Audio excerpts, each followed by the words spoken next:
bem? Nós vamos continuar hoje nessa aula, videoaula, falando sobre as projeções cartográficas. Na aula anterior, a gente viu que as projeções são sempre a transferência de uma superfície esférica para um plano, de uma superfície tridimensional para bidimensional. E que as projeções cartográficas elas são desenvolvidas em volta a três figuras geométricas: o cilindro, o cone e o plano. Não existe projeção perfeita, toda projeção vai gerar uma deformação, certo? Então, de acordo com os objetivos do pesquisador, ele vai aplicar um ou outro tipo de projeção que mais for adequado aos seus projetos, aos seus interesses, tá? Então, continuando essa discussão sobre projeções, as projeções são agrupadas quanto ao tipo em três, tá? Conformes, equivalentes e equidistantes. O que é uma projeção conforme, né? Como o próprio nome diz, conforme é a projeção que mantém a forma, mas deforma a área. Mantém o formato dos países, como nós conhecemos costumeiramente, mas deforma no tamanho. Algumas áreas são exageradas propositalmente. Então, em termos de conceito, o que é uma projeção conforme? São aquelas que apresentam paralelos e meridianos retos, promovendo uma boa representação da forma, do formato em como eles são desenhados, mas altera na área.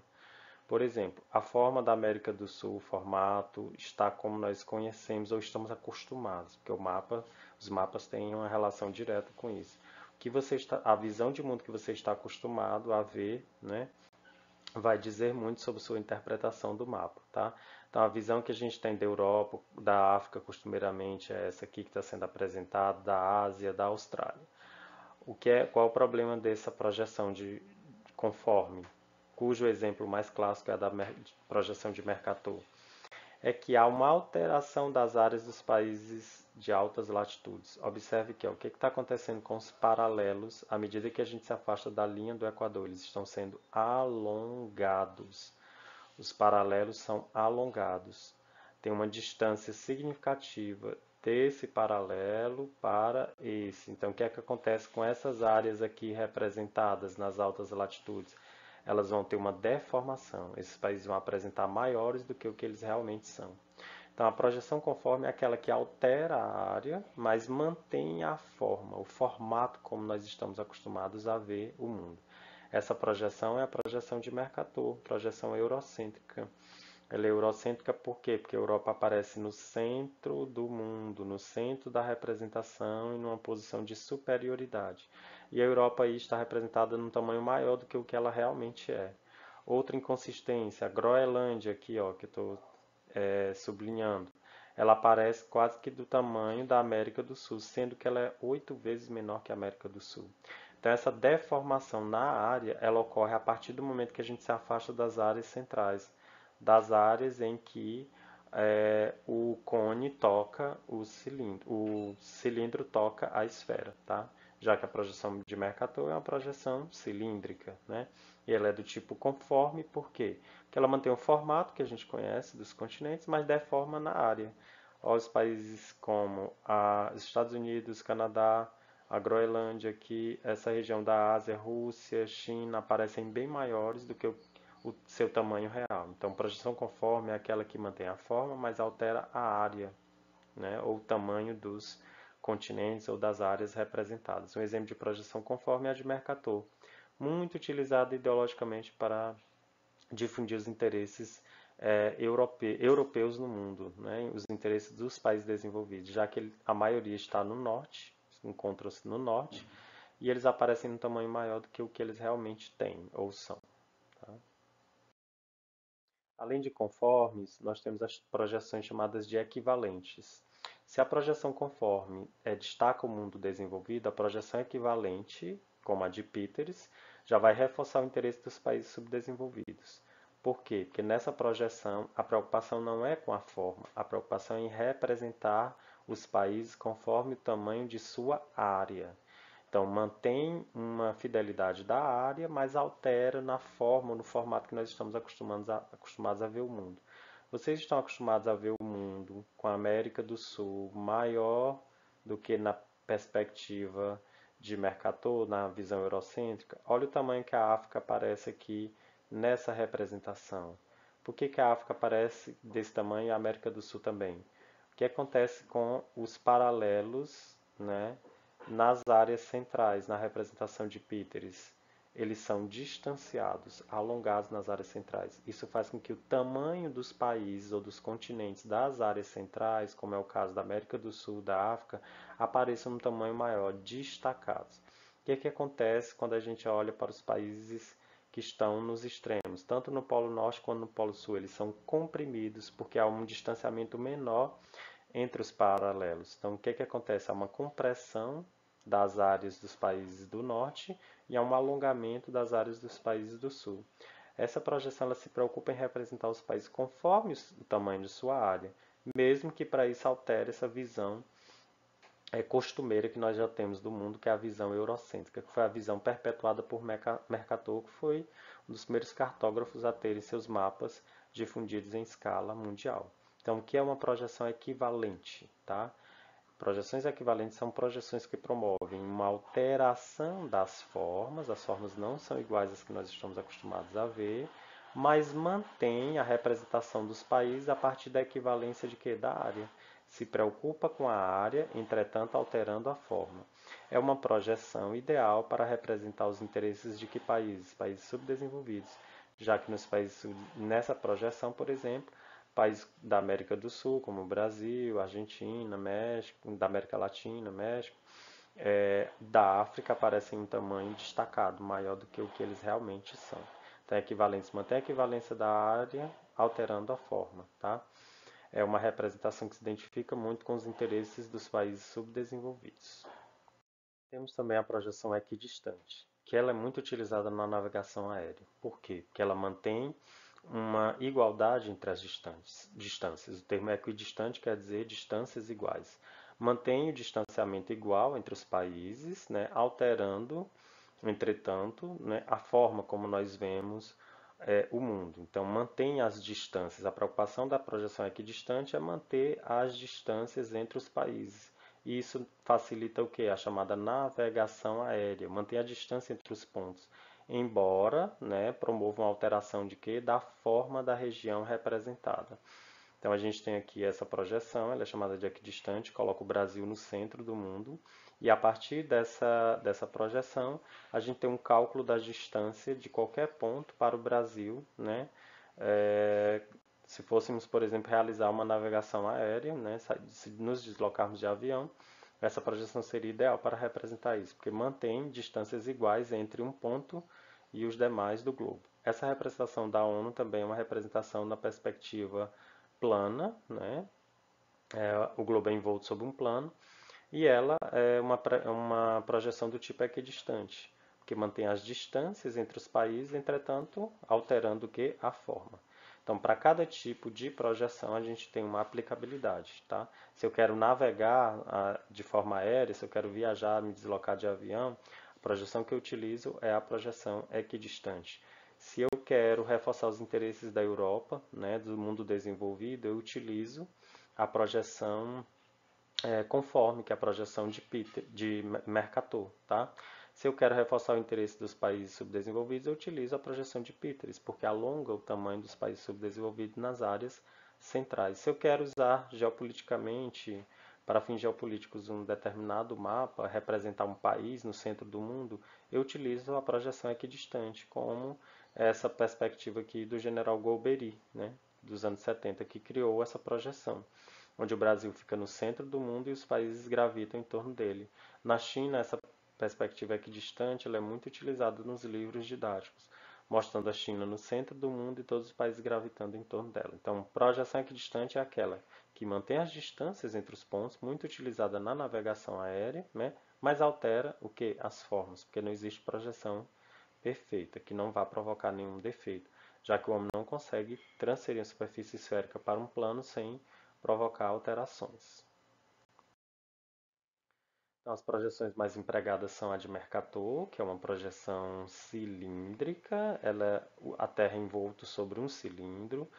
Qual é a questão ou o problema dessa projeção? É que ela provoca uma deformação nas áreas de altas latitudes. Que são áreas de altas latitudes?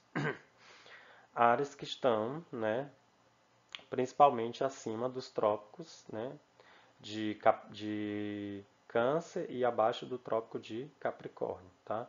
Então a gente tem aqui os países de altas latitudes, Estados Unidos, Canadá, olha a Groenlândia aqui como sofre uma alteração bastante significativa. Olha a Antártida, o tamanho que ela é representada na projeção de Mercator, sendo que ela não tem essa dimensão territorial como está expressa nesse mapa.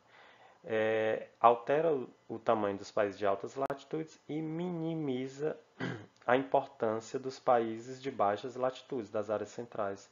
Olha o tamanho da América do Sul como aparece diminuta, né?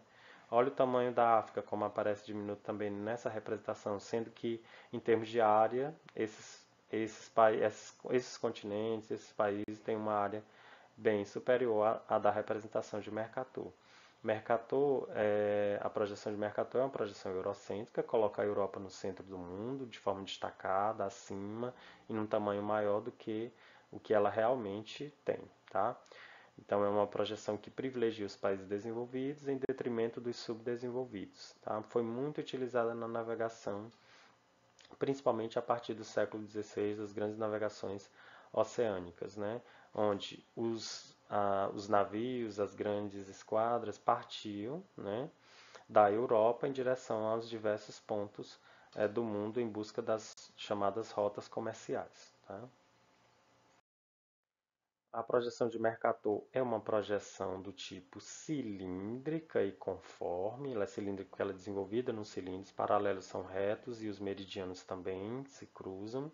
Ela é conforme porque ela mantém a forma, mas altera a área. Os países não são representados conforme o tamanho que eles têm. Os países desenvolvidos têm uma representação exagerada do seu tamanho. Os países subdesenvolvidos têm uma representação minimizada do tamanho.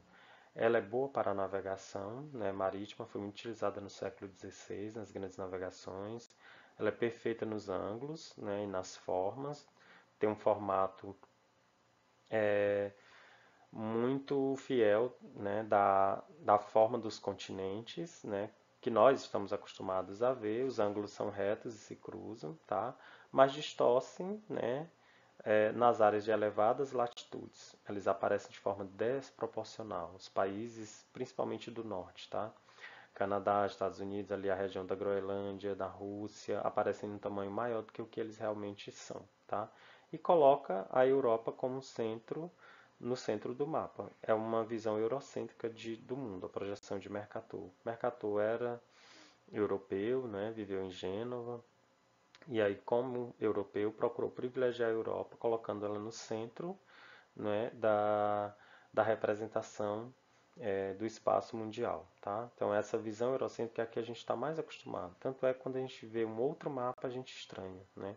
Um mapa em que a Europa não está no centro, e que os países desenvolvidos não estão num tamanho maior do que é o que nós estamos acostumados a verificar, usualmente no dia a dia.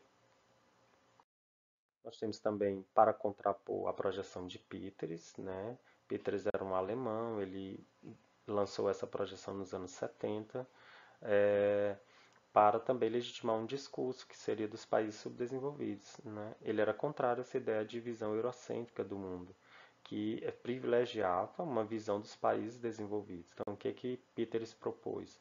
Ele desenvolveu uma projeção também cilíndrica, sem se preocupar com a forma, o formato que nós estávamos acostumados a ver o mundo, mas ele se propõe a representar os países de acordo com o tamanho da sua área. Então, o que Píteres fez? Né? Píteres procurou desenvolver uma projeção que retrata os países a partir de quê? Do tamanho da área que eles têm, sem se preocupar com a forma. Então, representa bem o interesse dos países ditos subdesenvolvidos. Então, o que Píteres fez? Alongou o tamanho dos paralelos nas regiões centrais. Isso fez com que houvesse o quê? Um desenvolvimento do tamanho de países da América do Sul, da América Latina de uma maneira geral, da África.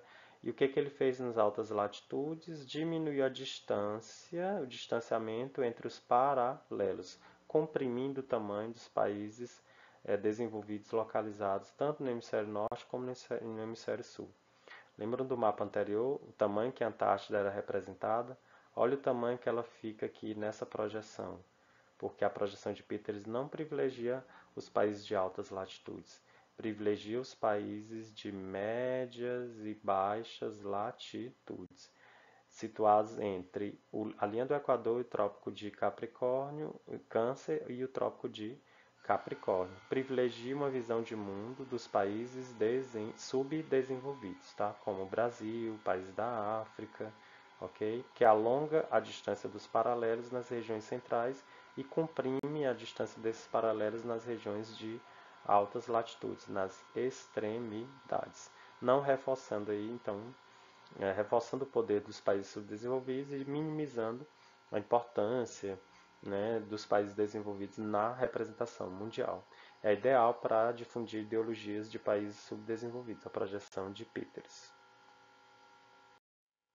A projeção de Peters é uma projeção do tipo cilíndrica, o globo é envolvido sob um cilindro, e ela é equivalente. Equivalente quer dizer, mantém a equivalência da área, representa os países conforme a área, mas altera a forma, tá?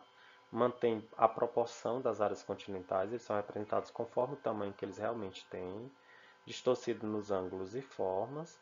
A África, por exemplo, a América do Sul estão no centro, o mundo subdesenvolvido aparece no centro da representação, e a ideia é valorizar o mundo subdesenvolvido, em contraposição à projeção de Mercator, que valoriza os países desenvolvidos.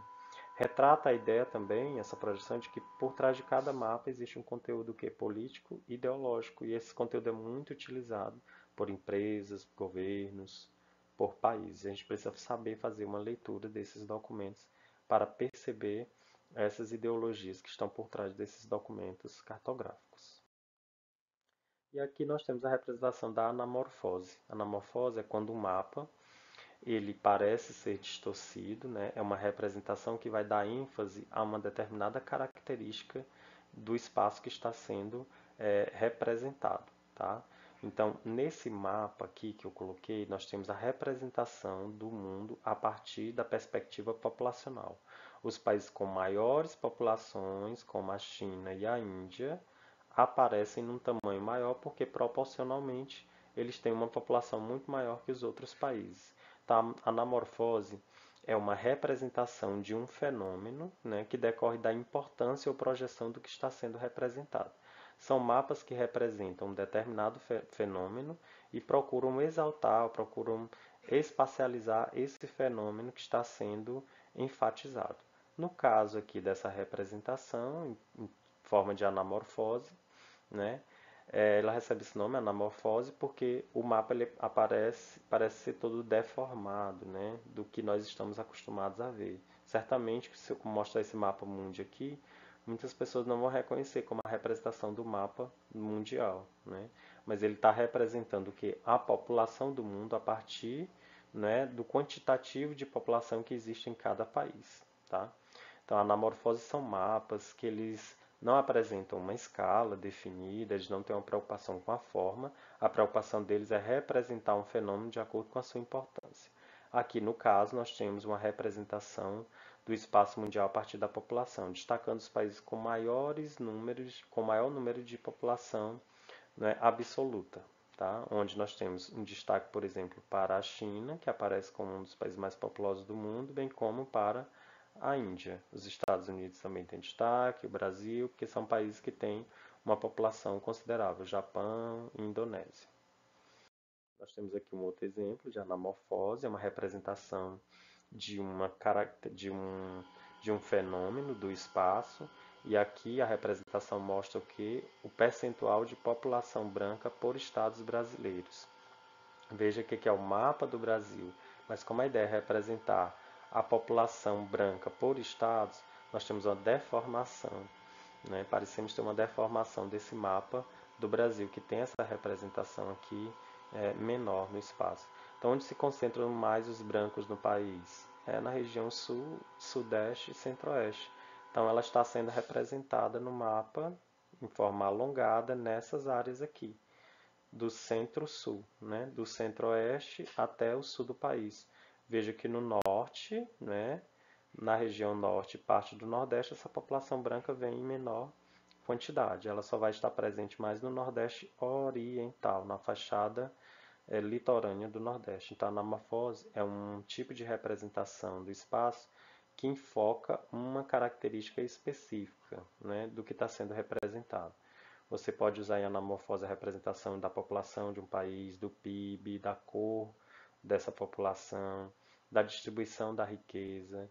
E aqui no caso, né, nesse último mapa, está mostrando a distribuição da população branca no Brasil, onde a gente tem aqui uma ideia de que, olhando esse mapa, essa população é muito majoritária nas regiões mais ricas do Sudeste, do Sul e parte também da região Centro-Oeste, sendo menor, em menor quantidade, na região Norte e também Nordeste.